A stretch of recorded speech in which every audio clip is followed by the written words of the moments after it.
Welcome to the Building Business Podcast, a podcast where we speak to the real people behind businesses.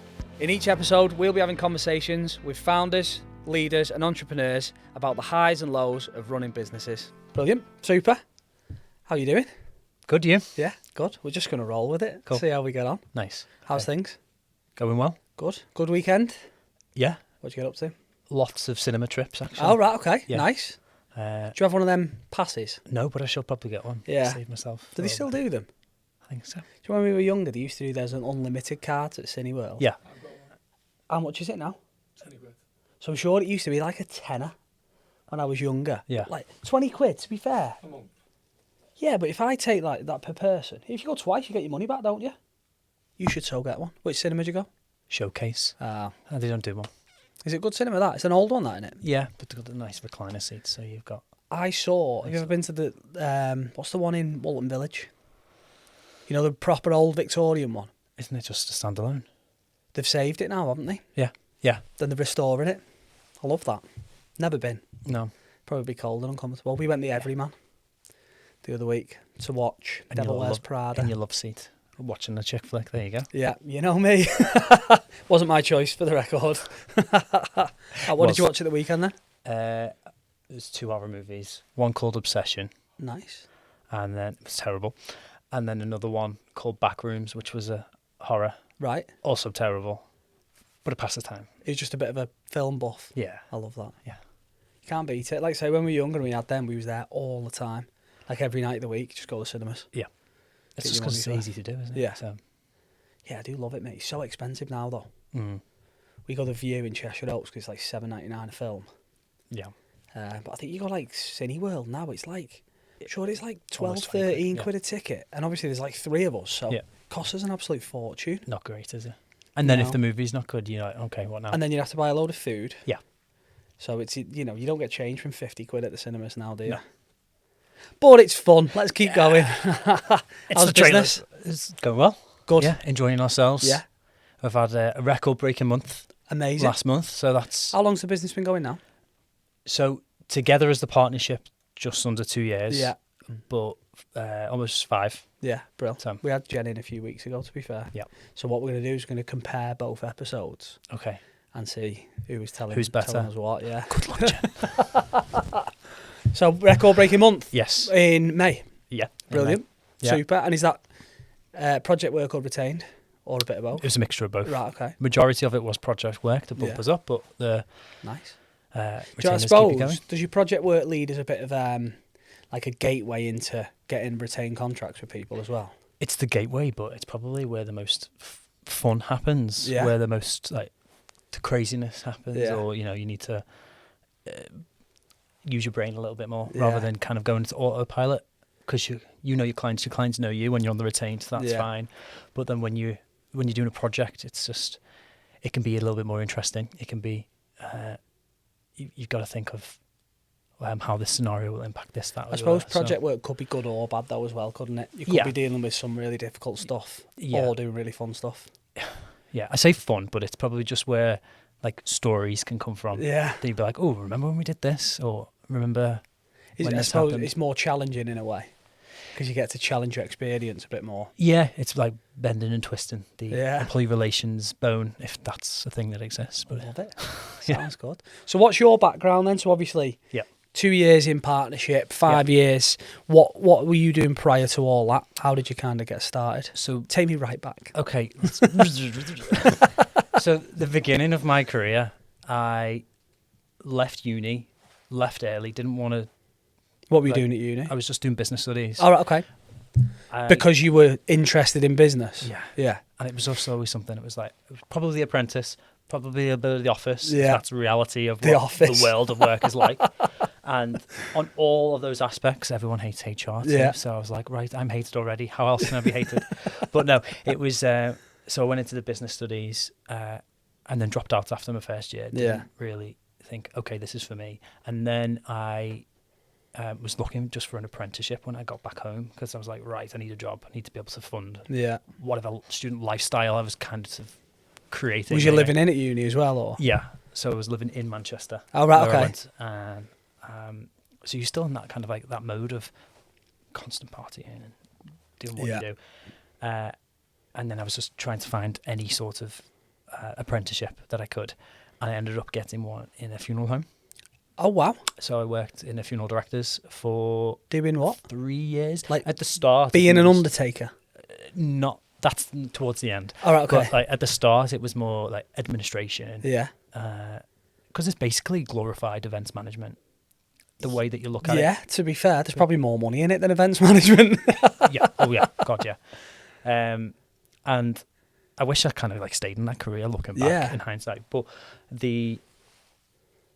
how it was, I was just doing administration, like sorting out booking, got that venue, got that church booked, that sort of thing. And then it kind of just expanded from there. Being administration, HR comes hand in hand. The company was growing, so I was like, oh, let me have a go at that. You were kind of looking after them responsibilities as well. Yeah, I was a bit like that, and then a bit like that. And I was like, but also, what's this kind of arranging side of things? Yeah. So I was doing a little bit of HR, but a little bit of No way. the arrangement. I would always do more like younger people, children. Yeah. Because it just seemed to fit my niche. I did look about 8 years old though when I was working there, so it was kind of like I put the kid with the kid, you know. And so I did that, and I loved it. Yeah. But I kind of got to a point where it was a little bit stagnant. Yeah. And it was like I am. What was I? I was under 21 because I left when I was 21. And I was under 21, and I was working with people that were. It's quite an environment to be working in at that age, though. Yeah, but like, it did make me grow up fast. Because it's a very it's like a very somber type thing, isn't it? But like, what was it like working in that environment? Well, everyone's a little bit kooky. Yeah, you've got to be, and that's probably why I was hired too. Probably think you come a bit numb to it all, don't you?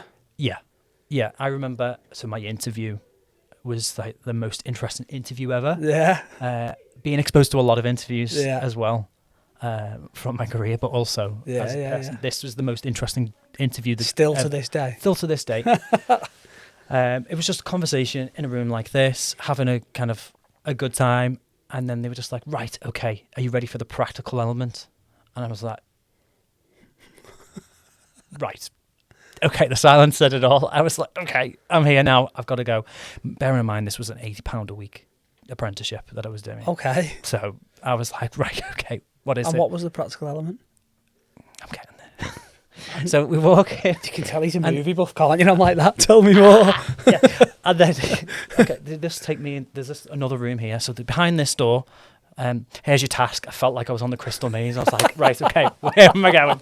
And she was holding the door and she was shaking in her arms. She was like, oh my God, how is he going to react to this? And I'm looking at her as if to say, I'll just open the door now. Come on, like, I'm here. Oh no. Yeah, you woke me up. I was trying to have a lie in, and then you dragged me in for this interview. And then she was like, okay, reveal. And then she opened the door, like, so dramatically. And then there was just this chap, let's call him John. Like, John was in his coffin, just there, all fully dressed, except he didn't have a sock on. And she said, we want you to put the sock on this body. And I was like, why? It's an admin job. I'm here to, you know. Did you do it? I was like, right, okay. I mean, you need. I was like, 20 quid, come on, let's have a go. And it was, if you've obviously put a sock on a toddler, it was like 10 times worse than that because it was just so stiff. It was trying to put it on, like, I don't know, a pole. That's horrendous. And it was... What a way to, like, interview an apprentice. It gets better. Emotionally, metaphorically, it gets better. But in the story, it gets better. And they were like, right, okay, you've passed this test. And I was like, oh, okay, what now? And then she was like, and then there's another door. And I was like, okay. Oh, no. And then she's like, just go in this door through here. And I'm like, you're not coming with me this time? She was like, no. And I must have been, 18, 19 at the time. And I'm there going, yeah, okay, whatever. You just do whatever. You're fearless, aren't you? And I walk in, and it's just a room full of lights, silver everywhere. It was the morgue. It was the mortuary.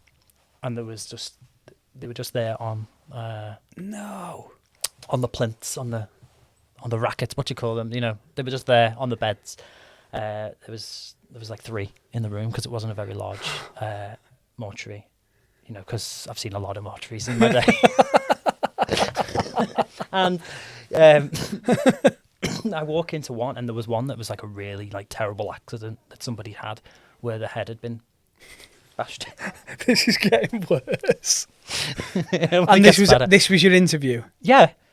And I don't know what code of ethics like were followed here. Like, you know, imagine the families that like found out that, oh, okay, we're just taking some teenager into this room. You know, your aunt or your uncle's just had a severely bad accident. They've had their head bashed in, but they're gonna, you know, we're just gonna bring people in. Part of an interview process now. Yeah, you know, it's rigorous process. Oh my days! Obviously they had the head had been head injury, let's just say, and the back part of their head was completely gone. The brain was removed, and I could see through their eyes. Oh my! But obviously days. there was no eyes in the socket. It was just holes. And I was like, okay, so I got the job, or and yeah, I did. So what? Like, I wonder why they did that. They were either severely taking the mick out of you, thought this would be funny, yeah, or maybe they just wanted to check you'd be okay with it. But then I'll be like, right, I'm in it now. I've got to go all in. I know. Surely, did you ever see them hire anyone else during your time there? No. So I was like the only hire. Say, did they follow the same process? Up until I left, and I don't think it was the same process because the person that interviewed me no longer there. I wonder. Yeah, I wonder why. So now, away. fast forward then, as like someone who works in HR and advises businesses and stuff. Yeah. If you were to go and work for said company, how would you advise them to do their interview process? Or what would you say if they told you that was their interview process? It's funny you should say, because I did reach out to them. Brilliant. And it's just like, okay, you know, you don't have HR. Yeah. You don't use a consultancy. This is what I do now. Like, take me through your process. They completely ghosted me. No pun intended. But it was... I was like, I wanted to advise them on like this was the process. I had my first experience of a grievance there. Yeah. Whilst I was working there, my manager was she was the office manager, but also did arrangements too.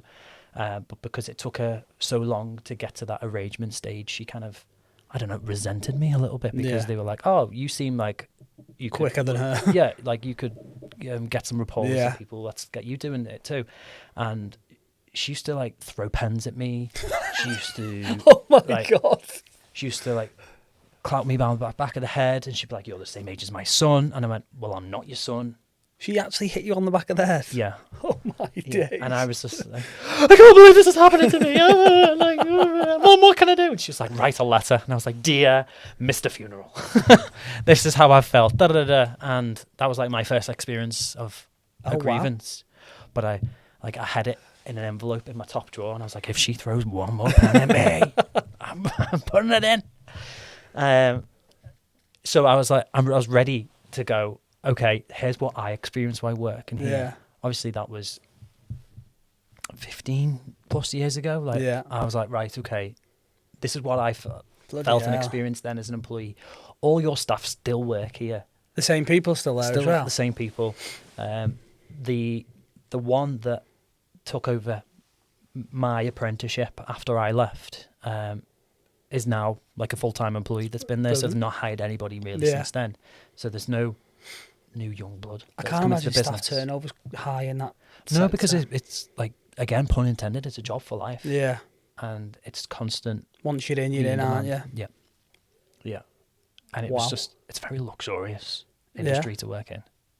I remember they gave me my funeral attire, you know, with the coattails and the top hat and everything. And so you were doing all funerals and everything? You were like they got me that just in case. Oh, right, okay. But yeah, I did eventually get to that, but they were like, right, here's your uniform. And it was like a kid that was in year 7 that got the first school uniform that was 8 sizes too big. And it was like, you'll grow into it.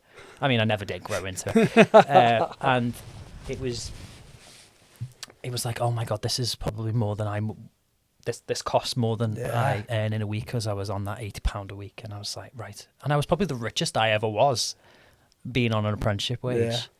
You just, you know, champagne lifestyle on a Prosecco budget, isn't it? Wow. Yeah. What a welcome to the world of work. Yeah, it was. So, I mean, I can probably understand why you'd want to leave there. What followed on from that then? Well, it was, I was having the conversation to kind of say, right, I want to pursue this HR side of things, not this other side. We're growing as a company. We've got 6 different sites, 50 plus people. Like, you're very big, so let me do this. And they were like, no. Okay, I'll do it for the apprenticeship route. No. Let me just go on like a course. No.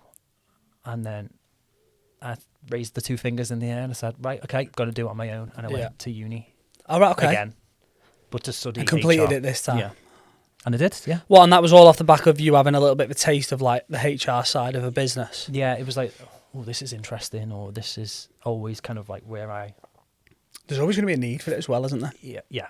I always used to say, I think in my personal statement that I wrote back in, what was this, like 2015, I was like, you know, if robots take over the world and AI becomes this thing that it is going to be, there's always going to be engineers that need to fix this, and then because they're engineers, you're going to need the people to look after the engine.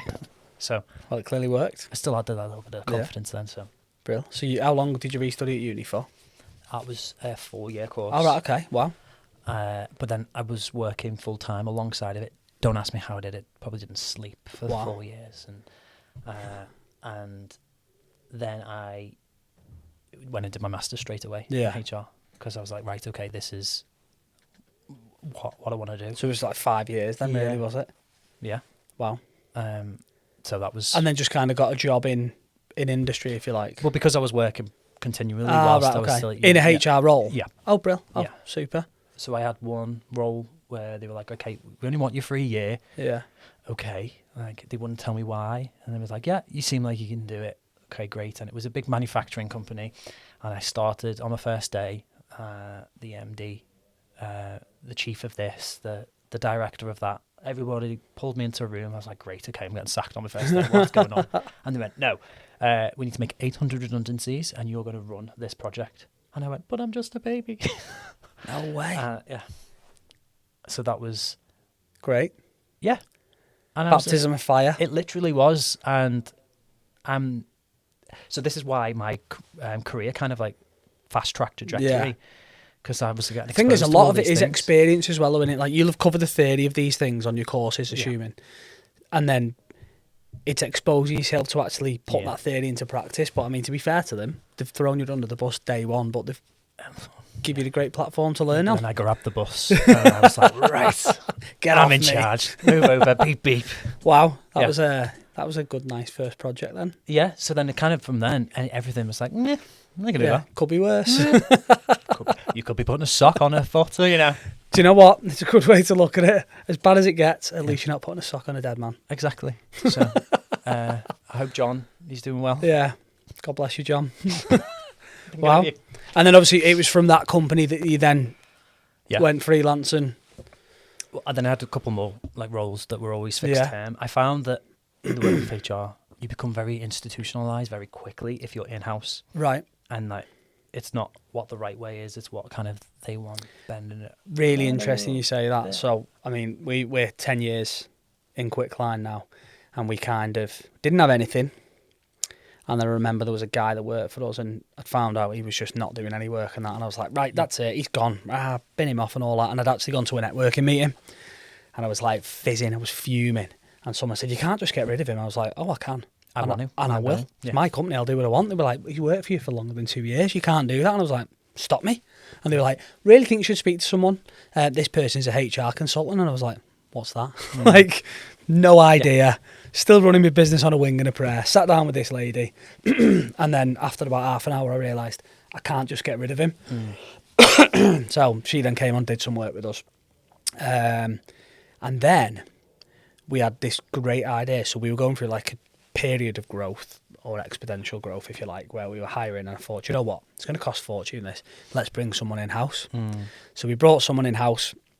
And exactly what you've just said there,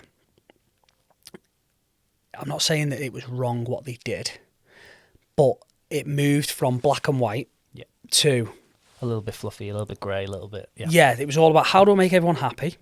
which cost me a fortune. Not that I don't want to spend money to make people happy, but it was like unnecessary stuff. Yeah. And it was like one-to-ones for the sake of one-to-ones. So the staff are busy and working, and this person was like trying to pull them for meetings. They're like, I don't need a meeting with HR. Yeah. And there was that kind of like HR title meant that they weren't very receptive to them anyway, because they were like, oh, HR. And yeah, I think we did it with the best intentions, but I just don't think it worked. Certain, I mean, I was talking, you know, maybe we had 20 plus employees. Probably didn't justify it either. Yeah. Like I felt the HR person was like looking for work. Yeah. So like trying to find problems to justify the time.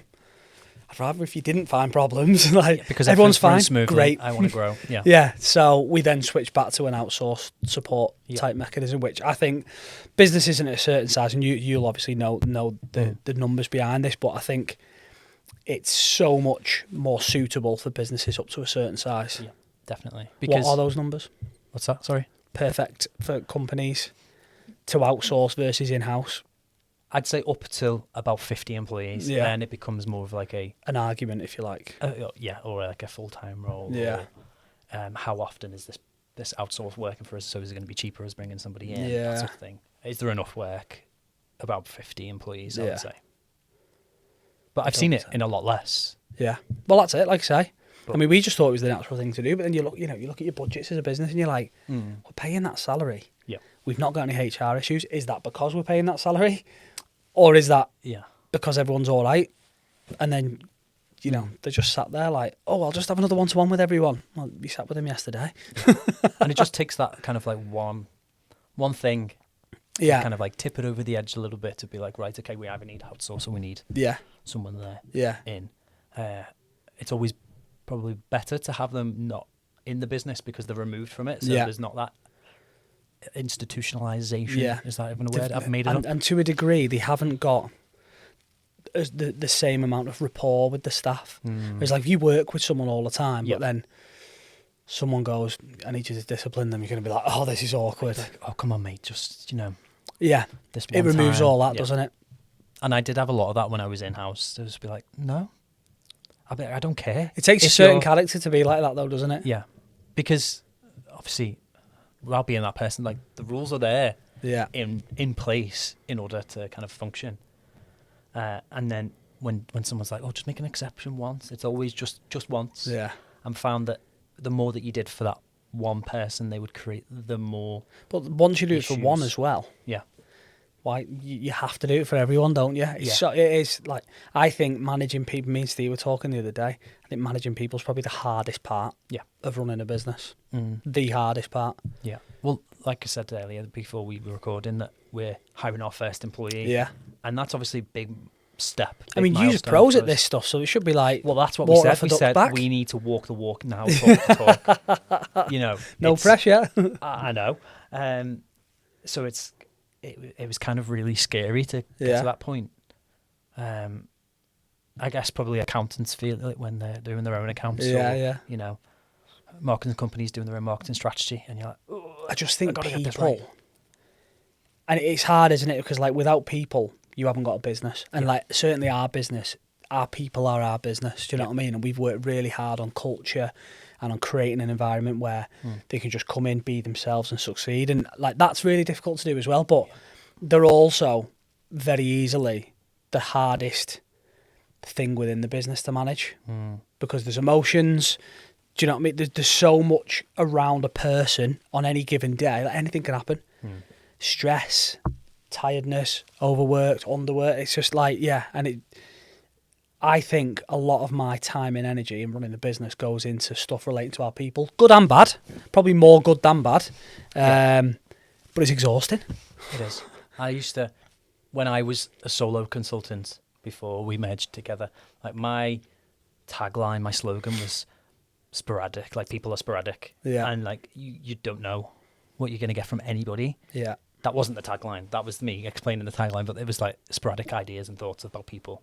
That was my tagline, and probably not great thinking about it, but it's true in terms of like people are just one day they'll show up and the next day they won't. But that's because people have lives, around it. We're not. Yeah, and I think it's on the business then, or the people in charge, the leaders, to understand their lives. And there's so much more than like, you come in, you do your job, you go home. Like, we spend a lot of time and kind of saying like, well, how's it going at home? What's going on? And actually understanding what's going on in their lives. Yeah. Because you can then start to track and be like, right, I know that like they've been a bit off this week, but I know they've got this going on at home. And listen, black and white HR, they still might not be performing, but it creates that support where you can go, listen, why don't you just take an afternoon? Yeah. Why don't you just go on, do this instead, to take your foot off the gas a little bit, because you can work with them. But it's so hard. Yeah. And I think it's getting harder to have that seat at the table, I would say, being in this profession, because it's always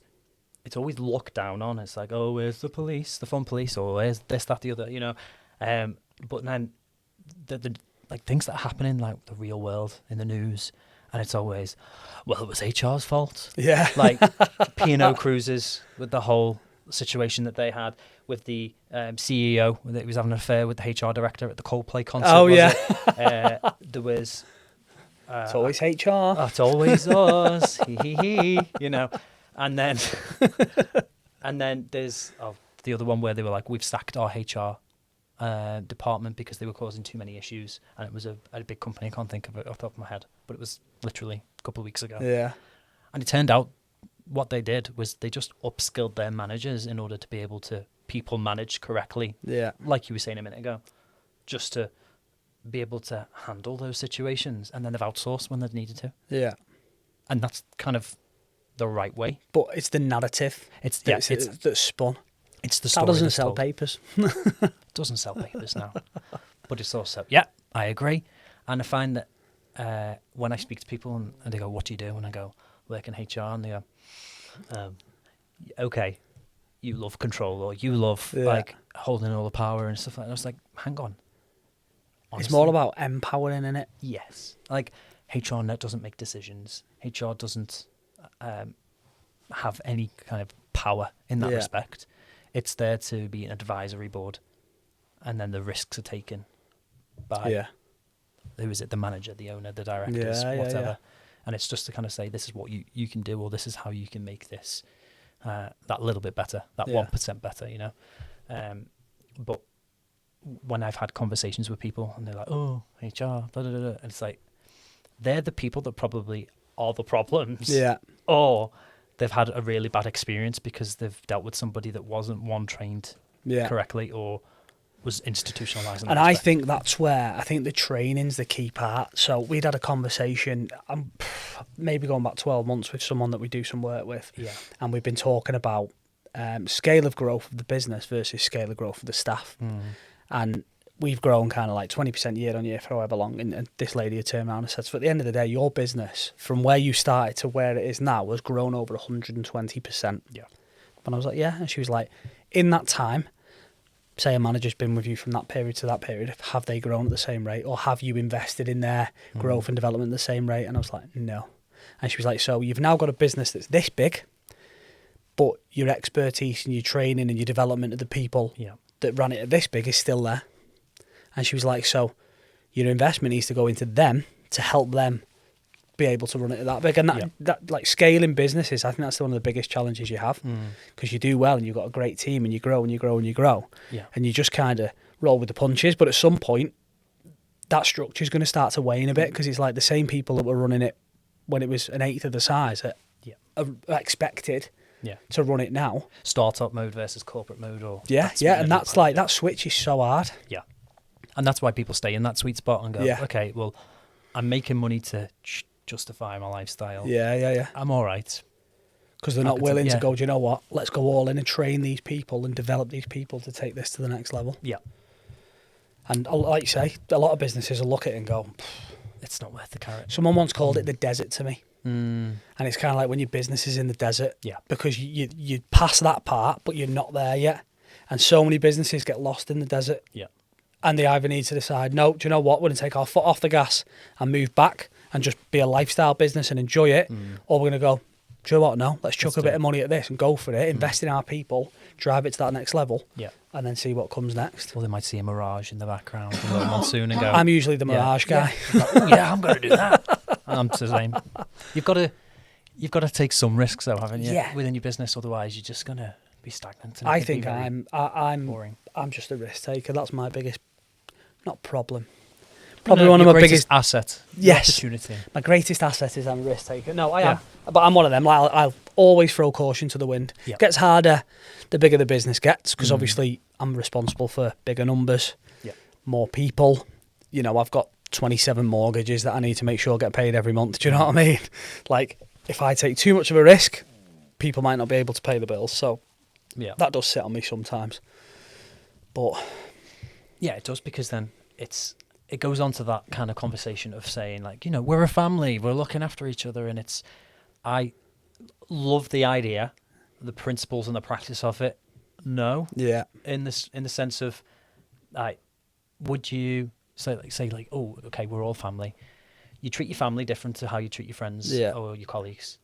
You don't treat your family the way that you do the other way around. So, like, okay, brother, just do this for me, you know, or work this overtime and I won't pay you. You know, there's those kind of like, conversations. That's not obviously the reality, but that's how some people view it. Like for example, job descriptions, adverts, and it'd be like, we're all one giant family. Come and work with us. We're gonna have a great time. And it's like, that's can be seen as a red flag. Do you not think that's more of a red flag now than ever, though? Yeah, and I would say that's generationally why it's become a red flag. It's obviously, I could talk to you hours about generational like theory and the world of generations, but we have more generations in the workplace than we'd ever have. Right, okay, because people are working longer. People working longer, and we've got Gen Z. Yeah. Obviously in the workplace, and they're becoming managers now because they're at that stage where they've had multiple years of experience. Yeah. Because they're from 97 onwards. Yeah. 1997 onwards. So they're coming into management positions, director positions, even business owners, and they kind of know what their worth is. They say things how it is, and it used to be that kind of, maybe it's the millennial mentality of that hush hush, just get to work and do it, and fear your boss and do this, or your Gen X, you never talk about anything outside of work. Yeah. Whilst you're at work, and you just do. So it's kind of just that wave and that movement, and that's just how life works, isn't it, really? Yeah, and I think there's a massive shift, and I don't know. Everyone puts it down to COVID. As COVID just kind of fast-tracked it a little bit. I think the shift was coming anyway, and I think it's probably more related to, like, social media. And, you know, like, you go on your Instagram now, everyone's in a nice bar in the sun. Yeah. Like, none of them are working, and you look at that as a normal person, you're going to look at it and think, I want that life. The reality is, what they're not showing you is the 45 hours a week that they've worked for the past 7 months to pay for that holiday. They're only going to show you the holiday, aren't they? Or 2 a.m. still doing the admin. Or yeah, still doing, exactly. But because it's so, like, in your face and that's all you see, because people are only going to show the highlights of the lives, aren't they? Yeah, we don't want to focus on negatives. No, I think we should, but we're not. So people naturally think, well, everyone, it's like people want more than they've got. And, like, people aren't satisfied with just, you know what, I'm actually doing all right. And I see that more and more when I speak to different people. Yeah. And I worry about the next generation. Like, my lad's 14. He's like, doesn't remember a world without phones. Yeah. So give him 2 years, he'll be in the world of work. If he starts at 16. And what's that going to be like for him? Is there going to be 6 different generations in the workplace? It's crazy, isn't it? And what are the, like, we don't know as people what that looks like. Yeah. And look at Generation AI that's coming in as well. They're just so used to asking AI everything. Well, that's it, yeah. Do you not remember the times when we used to have to go into a library and look at an encyclopedia? Do you know, there'll be kids that won't know what a bloody library is. Yeah. So I think, like, Isaac was probably, AI wasn't necessarily a thing. Phones, iPads were. Yeah. He's always had technology. He probably remembers when we didn't have AI, but now AI's everything. Imagine what the young kids now are going to be doing. Like, I remember the first time getting an Alexa and being like, oh, it heard me. I know, yeah. It's playing Justin Bieber or, you know, the Beatles. Or I remember getting my first phone. I don't think I had a phone until I was about 16. Yeah, I think I was a similar age. And yeah, and it was my Nokia 3210. It had a flake case on it because it used to be mum's phone, but it was just so they could contact me when I was at school, you know, to make sure that I was home safe or that sort of thing. Yeah. And the best invention in the world on there was Snake. Yeah. Still is. Still is. Yeah. And, like, that's really what a phone should be. Yeah. Like, I can feel my phone in my pocket right now and it's buzzing. Do you not find that that's like an attention thing as well? You're like, what's that? Yeah, and it shifts your focus. I don't have any notifications on my phone. I wish I could do that. So it never, it'll only buzz if someone rings me. Yeah. But like, so you know, people look at the phones and you can see you've got like 3 messages and you're like, oh my God, like naturally you have that desire. I need to, if I don't see what that is, this world is going to end. Well, I don't have any of that. I'll just click into my WhatsApp and I'll have like 100 messages and I'm like, oh, put my feet up for the next half hour. Yeah. So you're not a type A person. You know, you've got 20,000 unread emails. You're not a type A. We've got that one. You're type C. Yeah. Your own creation. Yeah. I'll clear them when I see them. But, and do you know what? I've done that for a few years now. Yeah. Because I think I read it somewhere. Just like turn off the noise. But it's so hard. And I don't know like how the world gets away from that. Yeah. Because it's only going to be more and more. And I think running your own business as well and being... Well, I'm fortunate that I can not look at my emails because I've got a team of people that will. But you have to like protect that time and space. But like you say, if you're a startup, you're jumping on any opportunity there is, aren't you? Like, oh, opportunity. Oh, yes. Yeah. You don't want to miss that, do you? That's going to be a project, or that's going to pay the bills for this month. Yeah, let's do it right now. I don't care. It's 6 o'clock. Should be family time. Why do we do it? Do this. I did try and bring in at home where I was like, right, we're all going to leave our phones in the hall. So come in, phones on the side. Yeah, we used to have a phone jail. Didn't last very long. No, because then you put them in there. Or like I'd put it upstairs and then I'd go and sit down of an evening and I'd look and he'd be on his phone. Yeah. And the wife would be on her phone. And I'd be like, fuck it, I'll go and get my phone. Yeah, right, okay. I'll join you. You just sit there like doom scrolling, don't you? It's so bad. Each other sitting right next to each other. I've just sent you a funny meme. Oh, what a sad life. I know. What are we going to do? Like, with that though, there's always things that are going to change. Yeah. You just got to roll with the punches, I guess, and just see how you can react to it. Just be a bit resilient. Yeah. What do you think is the next wave coming from a HR perspective? So obviously currently the latest has probably been use of your own technology, AI usage in workplace. What's next? That's a good question, and I think probably to do with all these employment law changes that have come in, there'll probably be like a wave of more people understanding the rights and knowing the rights, that unions will probably become more involved and interested in smaller businesses. Yeah. Because you would just, so my obviously HR background is within manufacturing, so you used to have the unions in there all the time. There used to be 3-4 unions, like different groups being represented. But I can see the smaller businesses having one. Like I saw, I was walking the dog the other day and I saw on the bus there's now a grocery worker union that started. Right, okay. And it's like Linda on the checkouts can now join a union. Go Linda. Like everyone's got the right to join. So they have to pay into the union as well? Yeah. But what do they get? Representation and support? They get that representation. So, you know, if you're invited to a HR meeting, you're entitled to bring a work colleague and or trade union rep. Yeah. People will start bringing trade union reps a lot more, I feel, into this, which is great. I've got great relationships with some unions in the past. Terrible relationships, but it depends on that individual.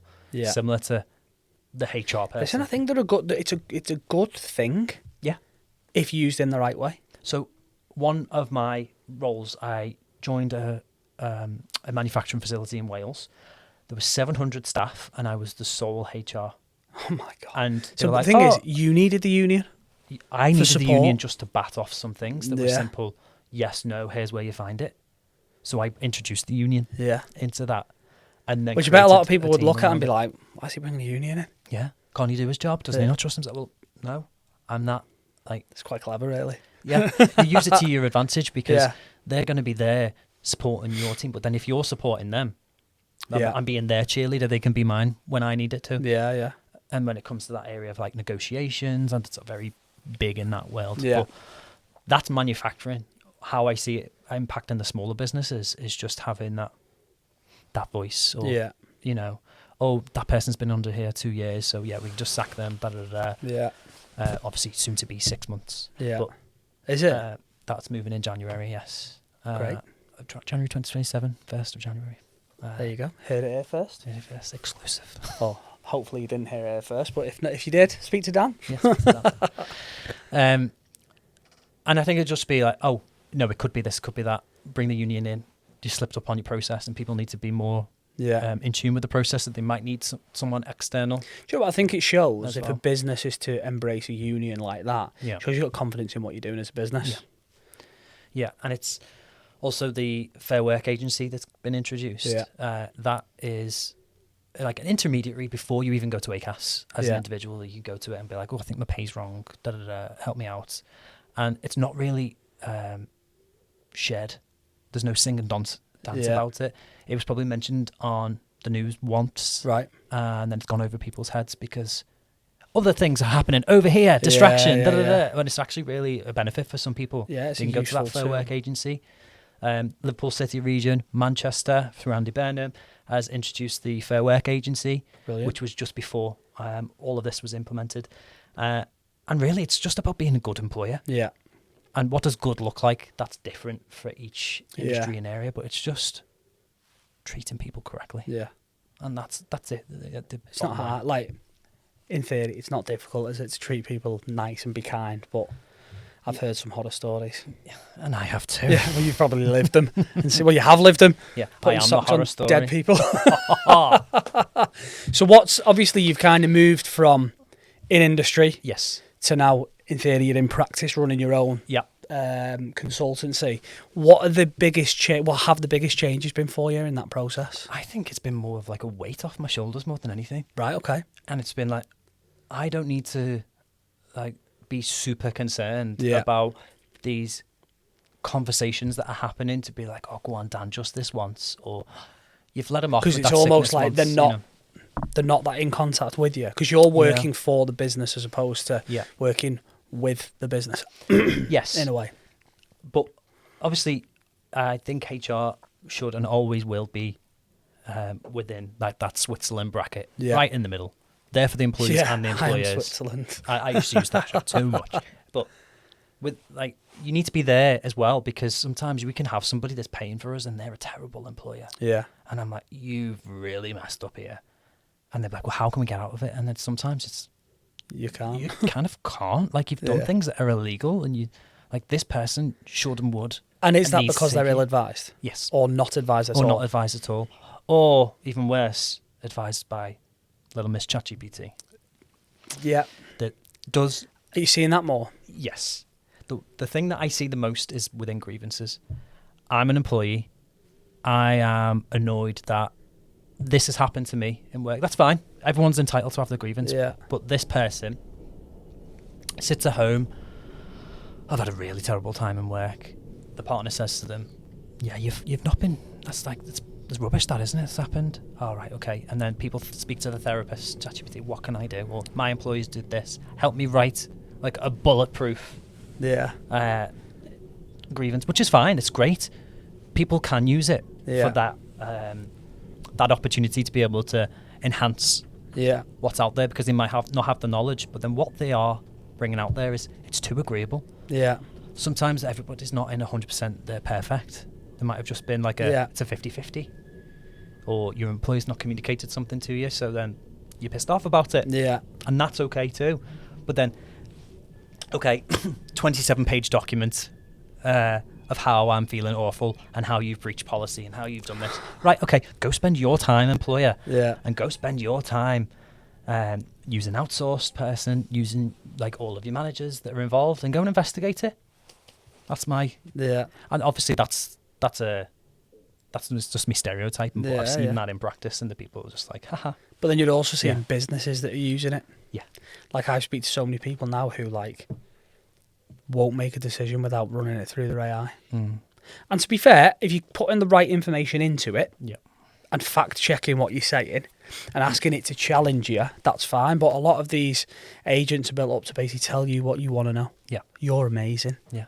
Your idea is the best idea ever. I am. And I'm going to do it. And yes, and I'm going to put more stuff into AI now. And I'm going to sack them. And that's how like people have been. And we've had like clients that have just been like, well, I've just put your email into ChatGPT, Gemini, whatever, Claude, and it's actually said that you should have said this to me.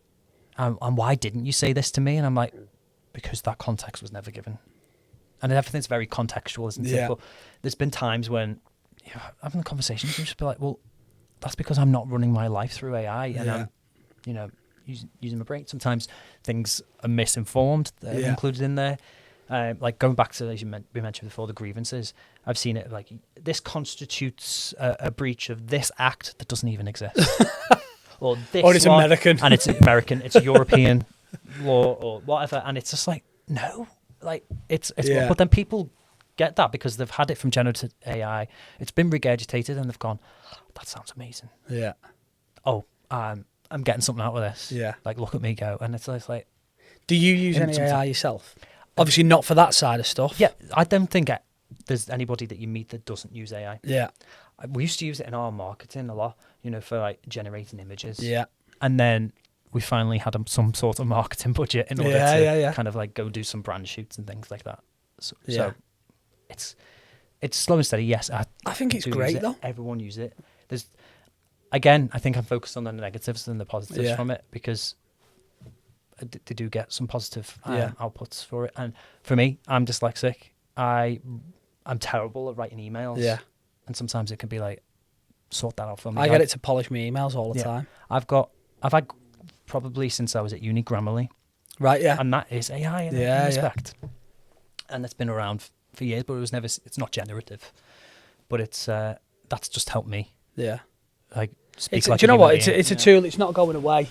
You've got to lean into it, but you've also got to protect yourself while you're doing it, I think. Yeah. We have some transcribing software that transcribes meetings, internal meetings, online meetings and stuff like that. I then put the transcript into my AI and ask the AI to tell me some key things from the meetings, and the amount of times it's picked up stuff that I didn't pick up based on tone of voice, based on a passive thing that a potential client has said that I've missed, and it's saying sell on this. And then it's almost like coaching me to be like, from this call, these are the 3 things that they're bothered about. And I'm like, well, I only had 2 of them. Yeah. So, I didn't even have any. It's really good, but it's really important that I'm not just like, I'm not going to listen. I'm just going to, yeah, and then import it, and then that's just lazy. Yeah. I did one coaching session with somebody that has no employees. Right. That wants an employee. Yeah. And I was doing a coaching session around that. And she just grabbed a phone and then slapped it on the table and went, I'm recording this, by the way. And I was like, oh, yeah, okay, that's fine. And then she just flicked a switch on the back of the phone.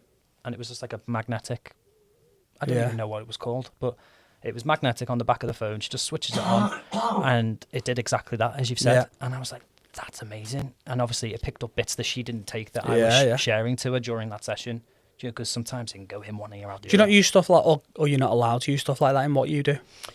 It's not that we're not allowed. It would just be we'd have to share that. Yeah. We'd have to add that to our privacy notice. We'd have to add that to our data protection clauses that we've got because that is data that we're putting out there. Yeah. That it's obviously been shared with us, but it's not ours. We don't own it. Yeah. And then we don't own this platform. Well, that's it, isn't it? And it's knowing where your data's going as well. Yeah. I was talking to a financial advisor, and obviously they have like paddle planners that kind of do all of like the admin and the back end stuff. Yeah. They reckon that AI will completely wipe out paddle planners in a matter of years because they've got this software now where they'll be on a call and the paddle planner will be prompting them what to say. Yeah. It's terrifying, but it's not going away. Yeah, it's not. But then it's there to enhance and to help. Like, okay, let's say it takes 50% of my job away. Yeah. That's fine. It can do all the data. It can do the admin. It can do automation. It can do everything that it can. Yeah. That means I've got more time to focus on the strategic side of If things. anything, you can use it to increase your capacity. So we've just we've got AI agents in our software in Quicklime, and I've just started work on another one which is going to deal with a lot of our inquiries. So we get a lot of inbound inquiries via email. Yeah. But it's just data input. So it's like customers giving us that info. We have to take it from there, put it in there for it to throw that out. And I'm like, I've got 3 members of staff on that. Just tapping away. Yeah. So if I can automate that, I'm not going to lose the personal touch because then members of staff pick up the phone and start speaking to people. And then that increases our capacity. It just allows us to scale. speeds everything up, doesn't it? Yeah. Yeah, why wouldn't you? Yeah. And that's where businesses need to lean into it a little bit more so. But no, it'll be interesting. It's going to be a very interesting period. We've got to do it ethically. Yeah. But then there's a lot of risk that comes with everything. But the risk comes with everything. Yeah. So I don't want to sound too risk adverse because I don't want to sound like a corporate Karen from yeah. the jar. But everything has risk to it. Yeah. it's just if you're leaning into the risk, take the risk. Yeah. Feel the risk, be the risk. Just know the consequences as well. Yeah. What's the collateral? So obviously, how long you been full-time in the business now? Just under 2 years. Right, okay. Yep. And growth month on month, record-breaking month last month, which is fantastic. Yeah. You've got someone new coming in, which is good. Yep. What's the end goal? So we're kind of in that in-between stage of like, okay, are we a lifestyle business, or are we like, I don't want to say proper business because we are a proper business. Performance business. Yeah, are we I doing don't know it if on that's that the word, but it sounds good. We're a performance business or a lifestyle business. And I love my lifestyle. Yeah. Like, I feel like I get so much more done. I make money. I don't make as much as I did in corporate, but I'm happier than I was. People can see me smiling. I know, shock horror. You have more time. Yeah. More flexibility. Yeah. And what can I do? Go to the cinema more. There you go. Yeah. But I can just do so much more. Yeah. But I would love 5 years, 3 years, 10 years, X amount of years time to have that business. Yeah. That is performing on its own, because in order for us to grow, I need to take a step back to be able to go forward. Yeah. Because I don't want to be doing the business. You need to be on it, not in it, don't you? On it, not in it. Yeah. And are you and Jen aligned with that as well in terms of where you want to take it? Conversations that are still happening. Yeah. I think. So one of the things, so me and Stephen very early on were kind of like, right, what do we want? Because lifestyle's great, but like for me, if I was running a lifestyle business, I'm committing to that till I'm in my 50s. Yeah. Whereas I'm very much like, do you know what? I'm giving it everything I've fucking got now. And by the time I'm 40, I'll just sell a lot. So that's an extra 10 years that you've got. And I'll just get on a boat somewhere and fuck off. Don't forget us. Do you know what I mean? But it's like, listen, I probably won't. I'll probably get to 40 and go, let's turn it into a lifestyle business. Oh, do you know what I mean? Let's open another business. Yeah, I'll start another one. Yeah, it's usually what I do. But yeah, and we had that conversation. We set the business up when we was like 23. So we had that conversation very early on, like, what do we want from this? Yeah. Don't get me wrong, there's times where I'm like, what am I doing? Like, I could just completely take my foot off the gas and it'd run and I could enjoy myself. But I think I'd be bored. Yeah. Or less stressed. It'd be well boring. And I think now as like entrepreneurs, we become unemployable. Oh, 100%. And I wouldn't want to manage me. No. Because I don't know what goes on in my brain half the time. But it does I do what I do because I love what I do. Yeah. And I believe I'm really good at it. Yeah. I know I'm really good at it. But then it's like, is that extra party that's going to be involved? Yeah. Which is I'm in-house. But I don't think I'd ever go back to in-house. No. Because of... You've had that taste now, haven't you? Yeah. And I'm like, oh, okay. Because, okay, I can help you, but then I can step away from it and it doesn't become like... Yeah. Not my problem, but it doesn't become like, right, you've got to invest everything into that. Yeah. And then you've got to live that for the next 6 months. You can be like, okay, here's where you need to go. We can help you down that path. Yeah. But then I'm here if you need me, but with respect, see you soon. I think there's a lot And to it be said for protects that as yourself a lot well. more. I was talking to someone the other day about like business coaches and consultants. Yeah. More generic than kind of HR specific. Yeah. And he was saying a lot of them kind of go in and make themselves sticky in a business. So I'm in your business, you need me. So I know you're going to pay me that retainer forever because I've got the keys to the kingdom.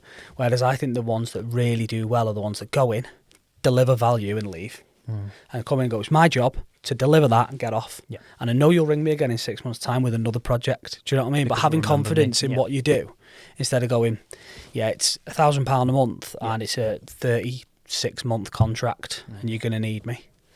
Do you know what I mean? That then becomes a liability on the P&L that you're constantly like, well, is it returning on its investment? Whereas if they go, bang, it's 6 weeks, I'm in and I'm out, done. Yeah. There's your value, off you go. And it's funny that you say that because that's exactly what we do in that respect. Yeah. We with our retainer, 12 months. Yeah. For some, that might seem really long, but then there's some people that are getting locked into 5, 6, 7 year deals. Yeah. With people. Was it Peninsula do like 7-year deals? Can't speak about Voldemort on this podcast. You must not be me. And but the thing is, I have belief in myself that you will stay with me after then, and you're just on a rolling month term. Yeah. Because I'm providing value to you, I'm supporting you where you need to, and you know I'm always there in your corner. Yeah. Even if you have messed up, I share that with my clients and be like, but they shouldn't mess up. You shouldn't mess up because we've because put they're the getting good foundations in advice. place. Exactly. But then if you've messed up because you've not come to the advice and you just winged it, And we go down that route now. Is like we help people that are winging their HR without any corporate fluff, because there's a lot of fluff with the world of HR. But it's like, okay, we'll help you with this. But then if they've not spoken to us about it, okay, I'll help you, but I'll be honest with you to be like, you should not do this again because this is what the consequences are going to be. That's my phone number. Ring it. Yeah. On the bottom of the screen now. Yeah. No, it's good. It's really good. So what, in terms of businesses, SMEs, yes, what do you think is the biggest risk/challenge from a HR perspective that they need or should be aware of right now? Right now, I would say with the changes that are coming in January regarding probation periods, we're still kind of unclear on any sort of guidance that exists. If someone's in the probation period, can you extend it? Does it still, after they've gone the 6 months, do they have them unfair dismissal rights? The rule of thumb, probably yes, it will be. But we're advising people to have a stronger probationary period. Just having a conversation. Written into the contracts. Yes. Probably have it at least 5 months, because then you've got that opportunity to extend for at least 1 month. So they're still under that 6 month period or that window. But they're having those written conversations. They're having a mid-month. Sorry, they're having the first month probation meeting, then they're having the mid-probation meeting, which is probably at the 2.5 mark. Yeah. And then at the 5 mark, then having that conversation. It's just written down. Have a checklist. Yeah. Because it's going to bite everybody on the ass later down the line. Yeah, but it's people that won't have seen it in the news, won't be aware of it, probably aren't. Yeah. Are still going to look at it like they used to look at it and get caught out, isn't it? Because to me, that's everything. Like, the world of HR is everything to me. It's my number one priority. Yeah. Just because it's my priority doesn't mean it's yours. Yeah, exactly. So I'm here going, oh my God, how do you not know about this? But then I'm talking to estate agents and they're like, oh, do you not know about the big news that came in from the 1st of May regarding landlords and all their laws and rights changing? And I'm like, no, I've got no idea what you're talking about. But that happened this year. But I'm there stuck in my bubble. Yeah. Just as much as our clients will be stuck in their bubble. And it's sharing that. And listen, you can share it as much as you want. People have got to read it. Yeah. You can take the horse to water, can't you? You can't make it drink. Yeah. But knowledge is the key. So with regards to that challenge then, yes, how can you guys help businesses? Putting that structure into place so I'll talk about it from like a retained point of view to add that value over the 12-month period. So we have a lot of people that come to us and be like, okay, we just need a contract and that's it. And I'm like, well, do you know what you're doing after that? Yeah. Do you know, have you even got a job description? Let's backtrack, Yeah. Where are you at? Oh, I don't know. Or I'm going to do this eventually. So in that retainer, what we do is we do kind of like a startup mode, very top, early, start heavy in our retainers. We'll go through them with their policies and procedures, get all that black and white boring stuff, which it is, out the way. And then they have that opportunity to go, okay, let's build your onboarding process. Yeah. Let's build your probation process. Let's build your appraisal process that will all fit within this first 12 months. What does that look like for you? How are you going to recognize your staff? Yeah. Or one person? How are you going to recognize them? What does good look like in that respect? So having that kind of constant touch points to be like, okay. And almost building that out as like a systemized procedure process for them. Yeah, or it could just even be visually to be like, okay, where you're at here, stick that in your calendar. Yeah. And that's what we're going to be talking about. Yeah. Or call me if you get stuck, because you make it as self-explanatory idiots guide, because you want anybody to pick it up and be like, do you know what? I think 9 times out of 10, it's people knowing what to do when. Yeah. Because you've got to think, you're talking about managers who are going to be stuck in the day-to-day, doing what they're good at, which is managing their department, doing their job. And for a lot of them, HR is just there. Yeah. And like dealing with that side of it. Oh, it's priority 7. Yeah. Because like so it's making it as easy as possible for them, isn't it? Yeah. And that's where you guys would come in and support with that. We've got to kiss the process, keep it simple, stupid. Love that. Kiss the process and make it as just easy as possible, because there is, like as we said, there's a lot of fluff that exists. And it's like, right, okay, what does that even mean? Yeah. How do I even do that? Something so simple like, okay, do your right to work checks. What's that? I've got a copy. They sent me a picture on WhatsApp with a passport. No. Yeah. You can get a 60k fine if you get audited and found out. So what you need to do is this, scan it, do this, Get the actual passport. And it's that easy. Yeah. And it's like, oh, okay. But no one's ever said that. I was like, it exists somewhere. Yeah. In the gov.uk website. There's a guide. Yeah. The guide's not user-friendly. I mean, if you ever go on that website, it's not reader-friendly, is it? A rabbit hole, yeah. It's like the dullest website ever. Just like plain text on a screen. It's black and white paint. I'm sure they do it on purpose so they can find us.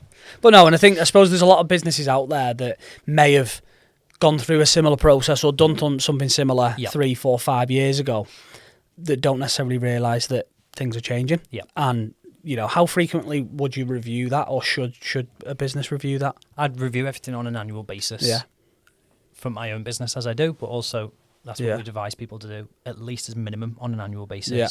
Things might not change, but you want to update the wording. Yeah. You might say something, they'd be like, oh, that doesn't fit us anymore. Or we did a business, like a name change and an address change. We moved addresses and changed the business name.